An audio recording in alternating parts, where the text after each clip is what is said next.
Hi everyone, welcome back to my latest video. और आज की वीडियो में हम कल यानी 23 जनवरी को जो मार्केट में जबरदस्त गिरावट आई और आज जो क्विक रिकवरी हुई उसके रीजंस को समझने की कोशिश करेंगे। और इस इन रीजंस को समझने से पहले मैं आपसे एक रिक्वेस्ट करना चाहूंगा। प्लीज मेरे वीडियोस को लाइक, शेयर, कमेंट और सब्सक्राइब जरूर कीजिए, क्योंकि यूट्यूब का एल्गोरिथम जो है वो ऐसे वीडियोस को ज्यादा पॉपुलर बनाता है जिनको ज्यादा लोग लाइक, शेयर और सब्सक्राइब करते हैं। और इसीलिए अगर आप मेरे वीडियोस पे कमेंट, शेयर, सब्सक्राइब करेंगे, so it will help in improving the popularity of my videos, and so it will help in improving the popularity of my channel. Again, please like, share, comment and subscribe. Now going to the topic. 23 जनवरी को market में बहुत जबरदस्त fall आया। And mind it, ये मेरे words नहीं है, ये न्यूज़पेपर के वर्ड्स हैं। आई डू नॉट थिंक कि फॉल जो था वो बहुत जबरदस्त था। मार्केट में थोड़ा सा गिरावट आई और साथ ही साथ नेक्स्ट डे मतलब 24 जनवरी को मार्केट बहुत तेजी से रिकवर भी किया। 1000 सेंसेक्स में लगभग 1000 पॉइंट्स का फॉल और उसके बाद ऑलमोस्ट 600 से 700 पॉइंट्स की रिकवरी आज देखने को मिली। तो बहुत सारे इसके पीछे थ्योरीज न्यूज़पेपर्स स्पेशली प्रोपगेट कर रहे हैं और जो न्यूज़ चैनल्स हैं, बिजनेस न्यूज़ चैनल्स, वो भी प्रोपगेट कर रहे हैं। और मेरे हिसाब से ये सारी थ्योरीज गलत हैं। I do not think any of them explains कि क्यों ये फॉल आया और क्यों रिकवरी हुई। Just to give you some example, जो टोटल लॉस था मार्केट में कल मतलब 23 जनवरी को, वो ऑलमोस्ट 8 लाख करोड़ का लॉस लोगों को हुआ था। और इसके अगेंस्ट जो थ्योरीज जो प्रोपोगेट की जा रही हैं उसमें बोला जा रहा है कि शायद एचडीएफसी और आरआईएल, जो कि two of the biggest stocks हैं इंडिया के, उन दोनों के क्वार्टरली रिजल्ट्स आए थे और रिजल्ट्स थोड़े डिसअपॉइंटिंग रहे, जिसके कारण इन दोनों स्टॉक्स में थोड़ी गिरावट आई। और उस गिरावट को देखते हुए जनरल सेंटिमेंट मार्केट का नेगेटिव हो गया।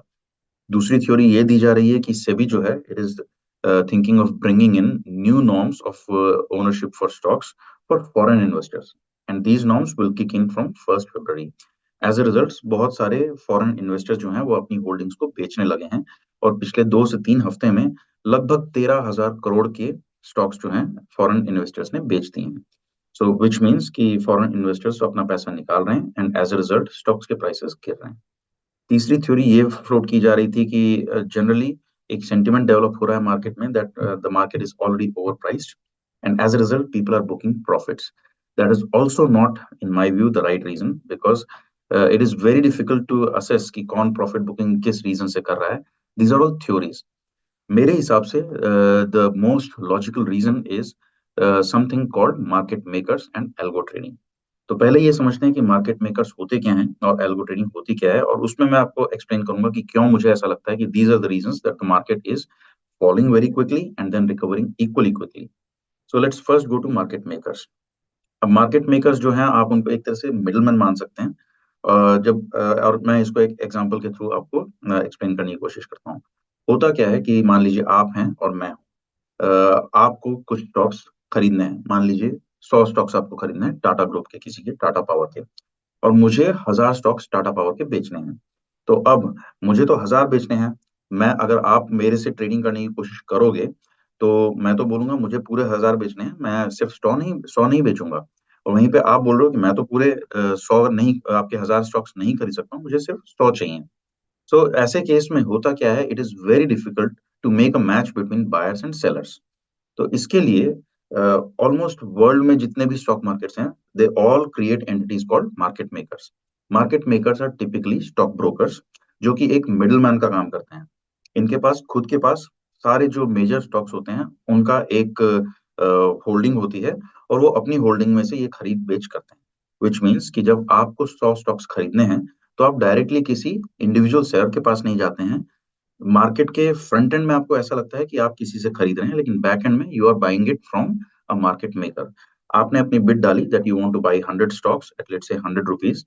तो मार्केट मेकर जो पीछे होगा वो क्या करेगा कि वो आपको ये स्टॉक्स अपने स्टॉक में से बेच देगा। और उसके बाद जब मैं अपने स्टॉक्स, अगर मुझे खरीदने हैं स्टॉक्स, अगर मुझे बेचने हैं अपने स्टॉक्स, तो वो सिमिलरली मुझसे खरीद भी लेगा। So they become a middle man.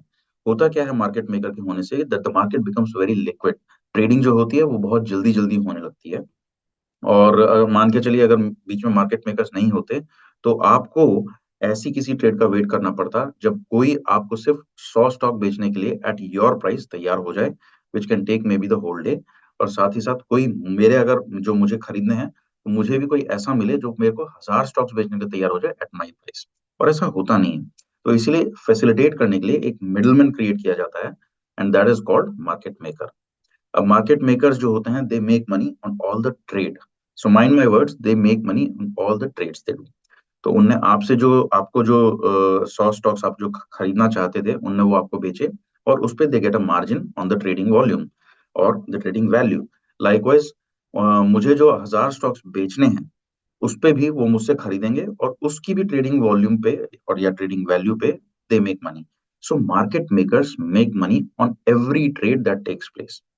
और होता क्या है, इनके लिए मार्केट जितना वॉलेटाइल हो या जितना लिक्विड हो, इनके लिए उतना ज्यादा अच्छा होता है, because they always make money on trades. They do not make money when the market rises और the market falls. They make money on the number of trades. तो मार्केट मेकर एक तो ये है।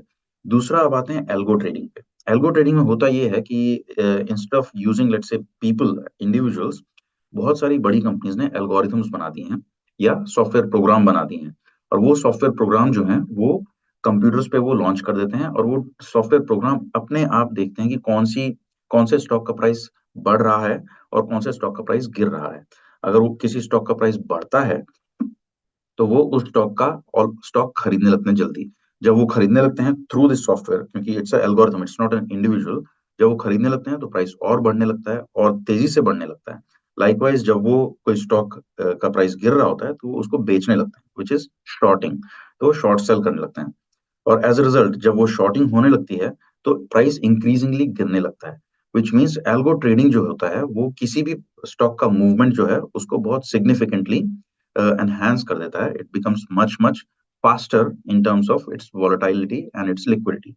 और होता यही है, जब एल्गो ट्रेडिंग मार्केट मेकर्स के साथ काम करने लगता है, तो सारे ट्रांजैक्शंस, नंबर ऑफ ट्रांजैक्शंस बढ़ने लगते हैं। अब वो चाहे अपवर्ड डायरेक्शन में हो, चाहे डाउनवर्ड डायरेक्शन में हो।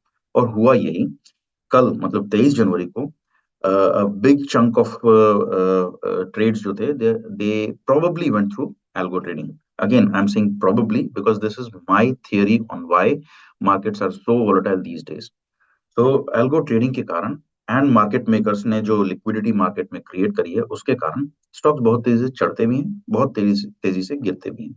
फंडामेंटली ज्यादा कुछ चेंज नहीं हुआ था। अगर आप HDFC, RIL या और भी बहुत सारी कंपनीज जिनके रिजल्ट्स अभी पिछले 3 हफ्ते में आए हैं, उनको आप देखेंगे, तो results have been largely in line, but the price decline in stocks has been exceptional. So this is all explained because of the presence of market makers and algo trading. So do not worry कि आपको stocks में निकलने की जरूरत है या enter करने की जरूरत है। I think we are in a very stable market right now. India is a very stable economy. It is going to be stable for the foreseeable future. And as a result, I would suggest कि आप इन छोटे मोटे daily trend से ज्यादा आप परेशान ना हो। Stay invested in good stocks which are fundamentally strong. Do not speculate, क्योंकि जहां आप स्पेकुलेट करने की कोशिश करते हैं, वहां अगेन एल्गो ट्रेडिंग और मार्केट मेकर्स के कारण you tend to lose money. So stay invested, do not bother about the small movements. And अगर आपको वीडियो अच्छा लगा, तो please like, share and subscribe. आज के लिए इतना ही। Please wait for my next video. Thanks a lot for watching, and again please share, like, subscribe and comment.